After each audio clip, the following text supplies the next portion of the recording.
rede. Meu nome é Gabriela e sobre isso estamos começando mais um Fisioterapia na Rede. Hoje estamos aqui com a fisioterapeuta Eveline. Boa tarde, Eveline. Boa tarde a todos. É um prazer, participar aqui dessa entrevista e estou muito contente por ter sido escolhida para participar desse momento muito especial para vocês. A gente agradece, né? Muito obrigada por ter aceitado, porque eu sei que sua agenda é lotada. Obrigada por reservar um tempinho para a gente, né? Hoje vamos falar sobre a fisioterapia em pacientes com autismo, né? Para começar, fale um pouco sobre você, Eveline. Quem é Eveline? Meu nome é Eveline Araújo de Oliveira, sou fisioterapeuta, atuante, tenho pós-graduação em fisioterapia neurológica adulta e em fisioterapia em cardiorrespiratória e UTI. Iniciei uma nova pós em autismo, agora recentemente. Me formei em 2019 pela Universidade Ateneu, primeira turma da Ateneu. Pense na responsabilidade, né? Primeira turma. Muita responsabilidade. Né? E como foi o seu primeiro contato com crianças com autismo? Meu primeiro contato com criança com autismo foi ainda na minha graduação. Foi em um abrigo aqui em Fortaleza que atende criança com déficit, neurológico. E era um abrigo onde as crianças moravam realmente nesse abrigo. Então, meu contato foi com uma criança de 17 anos, do sexo masculino. E esse primeiro contato que eu tive com esse público foi apenas 20 atendimentos, porque o estágio é um estágio supervisionado, pela universidade, e então tinha que passar pouco tempo realmente, por se tratar de só 2 vezes por semana. Esse foi o meu primeiro contato com esse público. E por que a senhora escolheu trabalhar, porque a senhora faz trabalho voluntário, com crianças autistas? A minha paixão, veio desde essa época de saber como eu poderia ajudar. E aí, eu tenho um sobrinho, que o meu sobrinho, ele foi diagnosticado com 1 ano e 8 meses, com autismo. A gente já percebia quando ele era pequenininho, já percebia algumas coisas, ele não tinha muito contato, às vezes se irritava com facilidade, se zangava, chorava, às vezes queria tanto uma coisa e amanhã não queria mais. E aí então a gente já começou a perceber alguns traços, algumas características, e aí a gente resolveu, ele era muito bebê, conversar com o meu pediatra, e aí a gente recebemos o laudo, dele, que ele tinha autismo e o autismo dele era moderado. E aí, o que fazer, A minha irmã, então ela foi em busca, de terapias para o Levi, para o meu sobrinho. E aí, muitos cantos, que ela ia atrás dessas terapias, uns barravam, outras ela sentia muita dificuldade de ter um bom atendimento, outra coisa também que foi bem pontual que aconteceu com a gente, falando sobre a sociedade, elas não estão preparadas ainda para receber, esse público. Eu fui para um determinado local público porque precisei para esse local, um local público, uma delegacia, na verdade, registrar uma ocorrência que aconteceu com a família. E quando eu cheguei lá, levei o meu sobrinho. Quando eu cheguei lá, eu fui tratada muito mal, eu e a minha irmã, pelo funcionário de lá. E aí até ele me convidou a me retirar daquele recinto, porque lá dentro daquele recinto a criança teria que estar sentada, não poderia ficar em pé, né? E ele não estava correndo, ele estava paradinho. E aí ela até a gente lá até falou assim, mas por que ele não senta se aquela criança está sentada? Né? Existia uma comparação de uma criança, né? Até o momento ela não sabia que ele era uma criança, né? Com autismo. E aí eu fui e disse para ela, senhora, essa criança, ela é autista. Então ela não vai atender esse comando que a senhora está pedindo. Ela disse, então fique lá fora, porque aqui não tem como ele ficar em pé, porque aqui todos têm que ficar, né, sentados. E aí eu chorei. Eu chorei porque eu senti a dificuldade que a minha irmã enfrentava, né, no dia a dia. E aí eu disse, o que é que eu vou fazer para poder ajudar, né? Para poder melhorar, né? Não melhorar só ele, como melhorar, né? Muitas mães, muitas famílias, né? Melhorar em tudo, em relação a não receber o não, em terapia. Foi por esse motivo, né? A minha paixão de querer ajudar, né? De querer ajudar outras famílias, né? Porque aconteceu vários episódios, né? Ao longo da jornada. Hoje o Levi tem 4 anos. E outro dia a gente também chegou em um supermercado, né? Quando chegou lá ele teve uma crise de cair no chão, as pessoas passavam, né? Olhava com aquele olhar, apontando. Ou então alguns diziam assim, menino mal educado, se fosse meu filho eu metia a pera, né? Metia a chinelada nele. E aí teve um rapaz, que era funcionário desse estabelecimento, chegou até a gente, conversou com o Levi, pegou na mão dele, então ele rapidamente levantou, né? E parou com aquela crise, naquele momento assim, parecia assim uma coisa bem instantânea, sabe? Ele levantou, ele conversou, como é o nome dele? Eu disse Levi, aí ele, oi Levi, tudo bem? Vamos levantar, então pegou ele, e aí a gente segurou na mão, ele disse, onde é que está o carro de vocês? Aí ele foi deixar a gente no estacionamento.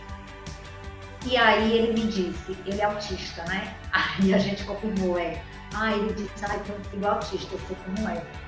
E então, a maioria das pessoas que nos ajudaram nessa jornada são pessoas que tiveram uma dor, né,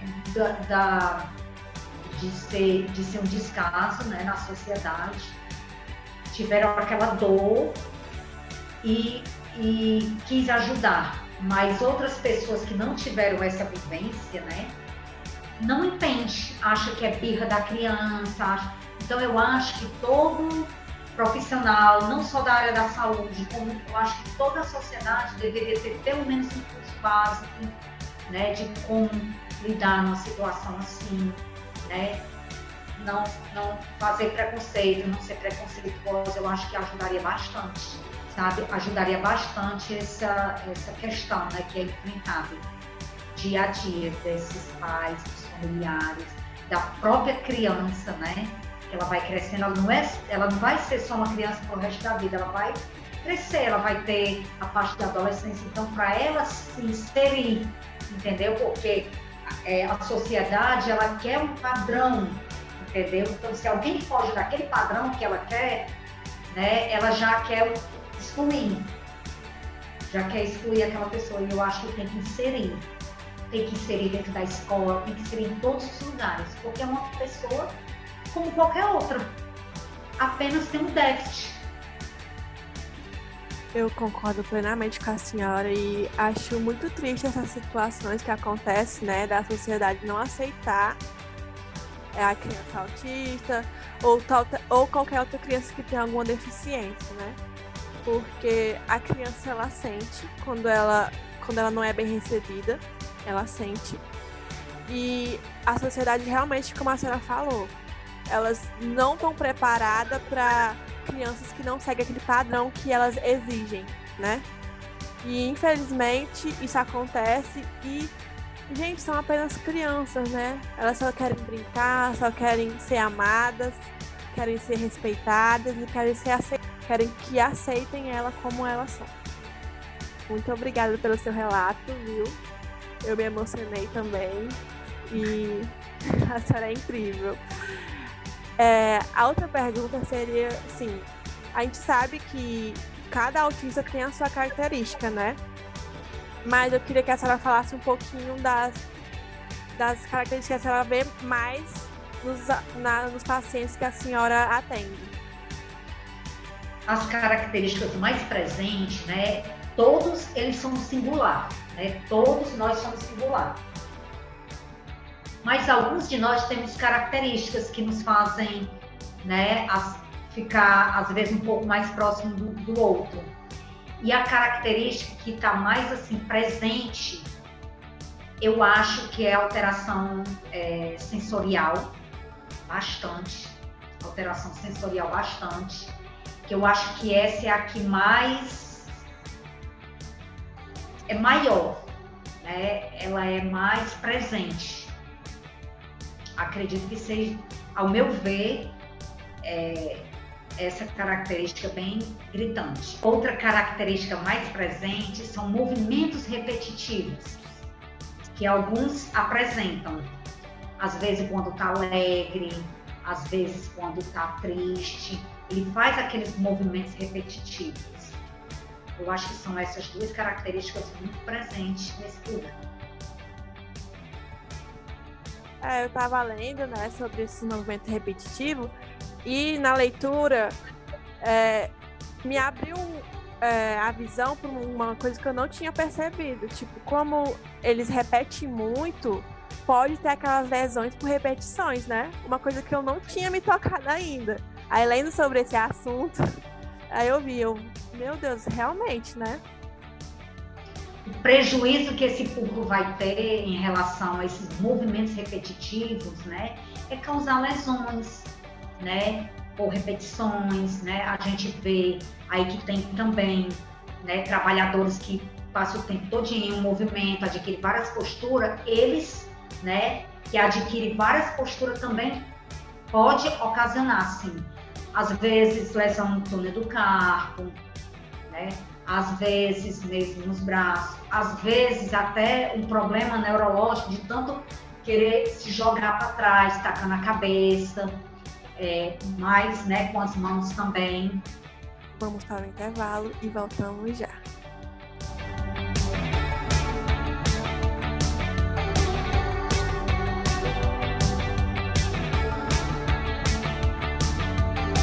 Voltamos do intervalo. E a dica de hoje vai ser o filme A 5 Passos de Você, que conta a história de duas pessoas que têm fibrose cística e elas se apaixonam no hospital e elas não podem viver esse amor, né? E eu queria que vocês assistissem e falassem o que vocês acharam, porque eu não vou contar o final e espero que vocês gostem. E assistam sempre olhando, como seria isso na física, como eu trataria um paciente com fibrose cística, porque lá tá as características deles, né? Aí, vamos lá assistir. Eu tava vendo que não é fácil chamar a atenção de uma criança autista para fazer a fisioterapia, fazer o exercício que a gente realmente quer que ele faça, né? Que a gente tem que usar o lúdico, né? Quais são as características de um fisioterapeuta que a senhora acha que é essencial para que ele trabalhe com autista, né? Crianças autistas? Primeiro, o amor. Você ter amor, a empatia, o respeito, querer fazer o diferencial. E o resto a gente aprende através de uma literatura, através de estudos, né, de pesquisa, mas eu acho que o papel mesmo fundamental, né, a característica mais desse profissional seria isso, o amor mesmo ao próximo, a empatia, se colocar no lugar do outro, ter o respeito, querer ajudar. Eu acho que é isso. E se a senhora tivesse alguma dica, algum conselho para dar para os acadêmicos da fisioterapia agora, nesse momento, qual seria esse conselho? trabalhar, né, com amor, não visar só a questão do financeiro, né, visar sempre querer dar o melhor, o seu melhor para a pessoa. Às vezes, Gabi, eu vejo aí, né, tem lugares que vai fazer os atendimentos e diz assim, eu vou fazer um preço popular, mas o meu atendimento é 1 hora, mas eu vou dar só meia hora, porque ao invés de estar ganhando tanto, eu vou ganhar tanto. Mas não deveria pensar dessa forma, deveria pensar assim, o seu atendimento é tantos minutos que você consegue, né, ter um resultado com o paciente, não vá se atentar de limitar a sua qualidade de trabalho pelo fato da remuneração. Então, o conselho que eu dou, né, sempre ter respeito, sempre colocar o amor acima mesmo de tudo. Às vezes eu até brinco, né, com meu marido, que eu digo, nunca dá certo para mim ser uma juíza, trabalhar assim, porque eu nunca vou agir pela razão, eu vou agir sempre mais pelos sentimentos, né, mais pelo amor ao próximo, né, mais querer ajudar as pessoas, né, ver em cada olhar de tristeza uma esperança, né, nunca dizer um não, sempre tentar, né, uma esperança, tentar conversar com o paciente dessa forma, sabe? Sempre dando aquela esperança, sempre, né?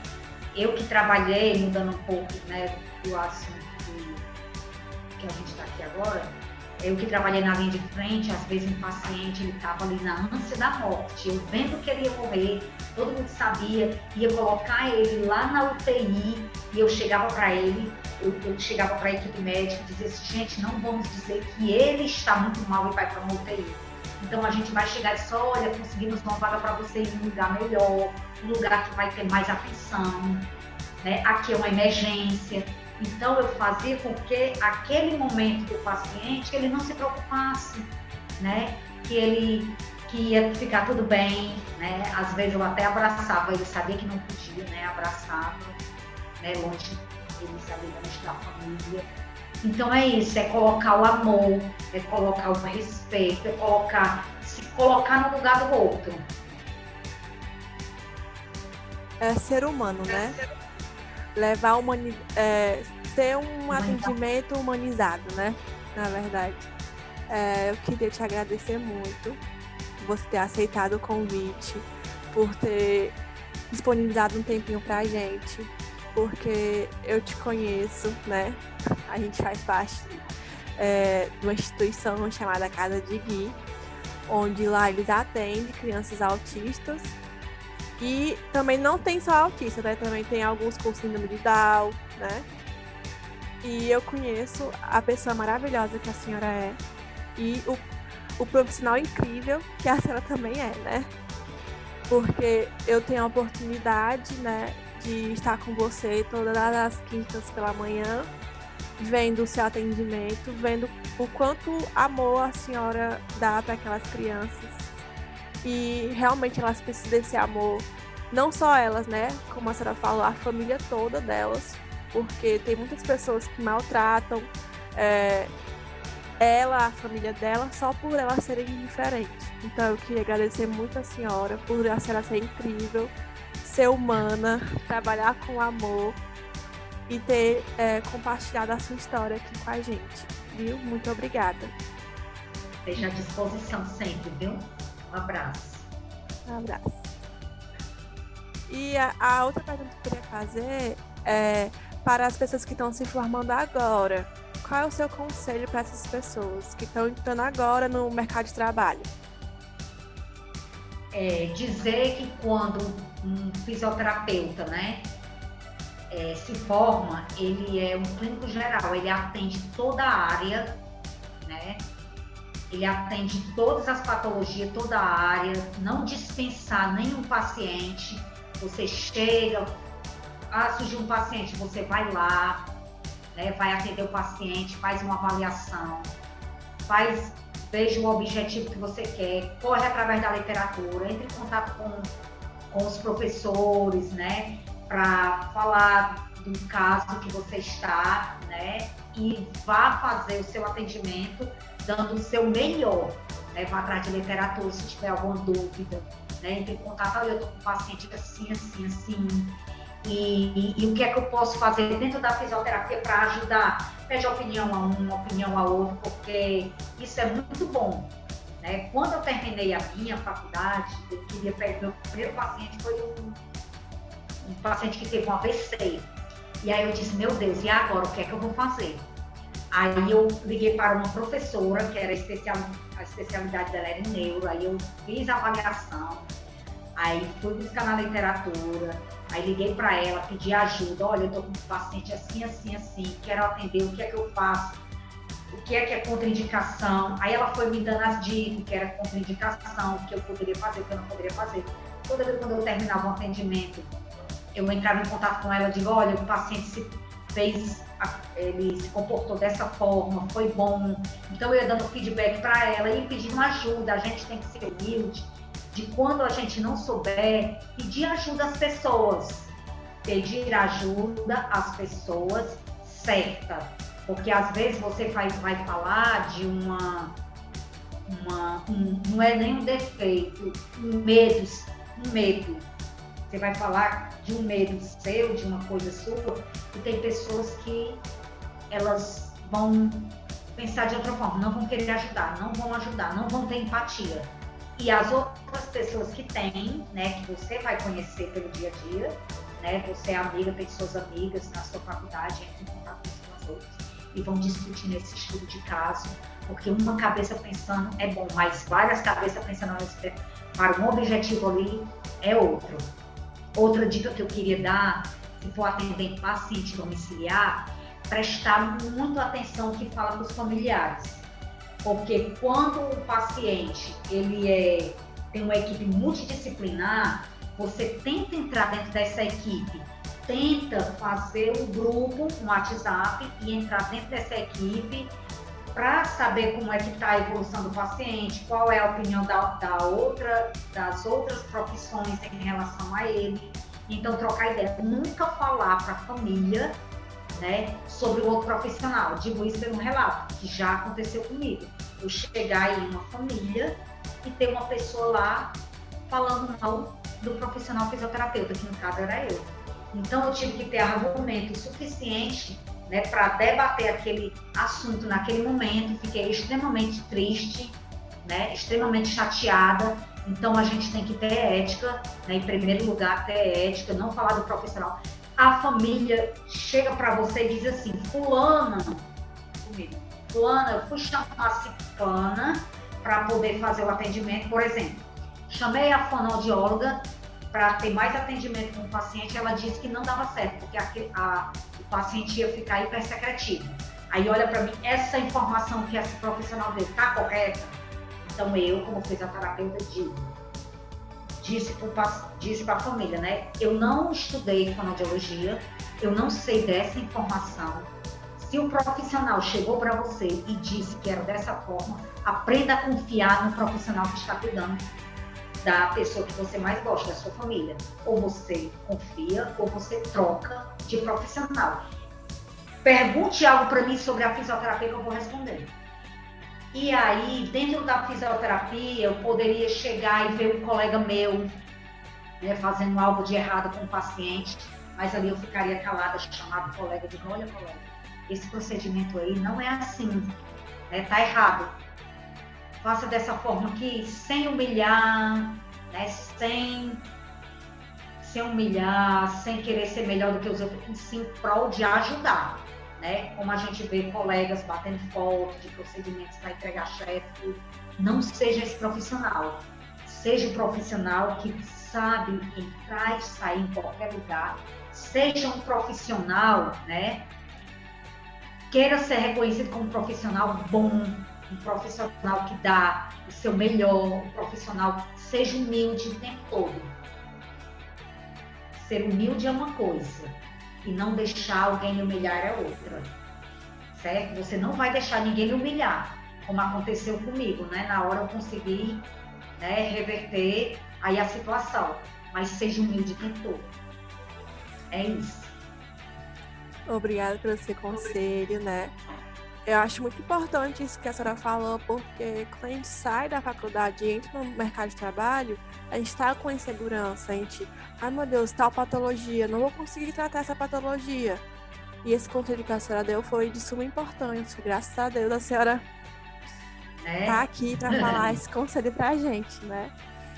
E outra coisa, você vai ser bom no que você vai estudar. Por exemplo, você pega um paciente, né? Você vai pegar um paciente, você vai fazer uma avaliação. Dentro da faculdade, você vai ter uma base, né? Do que qual é a função do fisioterapeuta? Não é devolver a funcionalidade?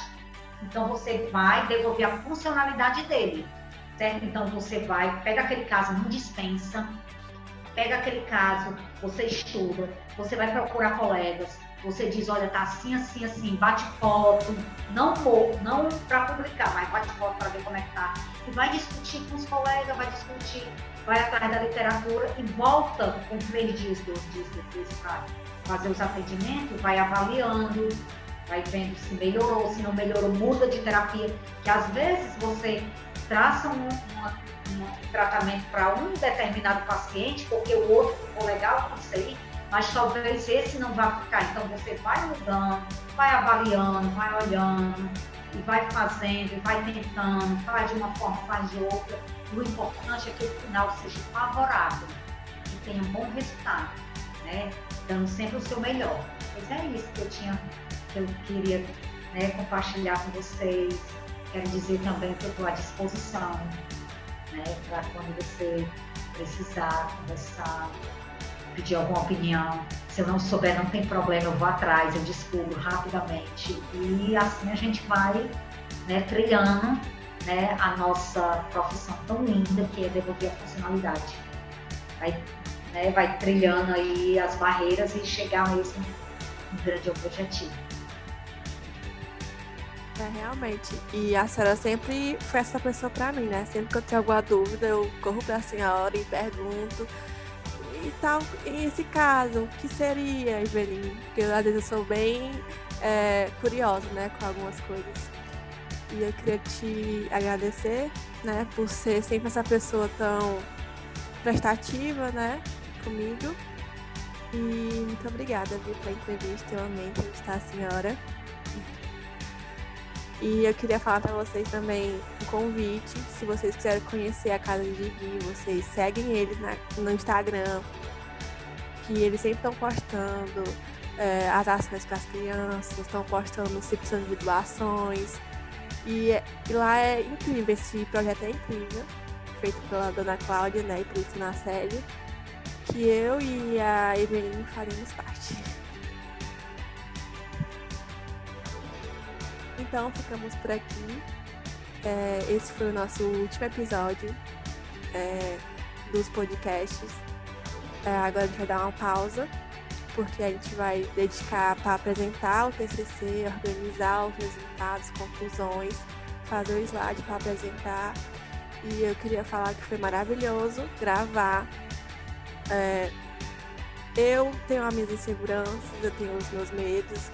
A minha dicção não é muito boa, quando eu fico nervosa aí que enrola mesmo, mas foi um desafio gravar, né, esses episódios todos, porque eu tive que passar por cima das minhas limitações para conseguir gravar, né, mas eu amei, eu conheci várias histórias, eu tive que estudar para apresentar os conteúdos, os resumos de conteúdos. E foi maravilhoso para mim, foi simplesmente maravilhoso. E obrigada por ter feito parte disso, Eveline, e todos os outros profissionais que eu entrevistei. Prazer foi meu. Um abraço, Gabi. Sucesso na tua vida. Obrigada.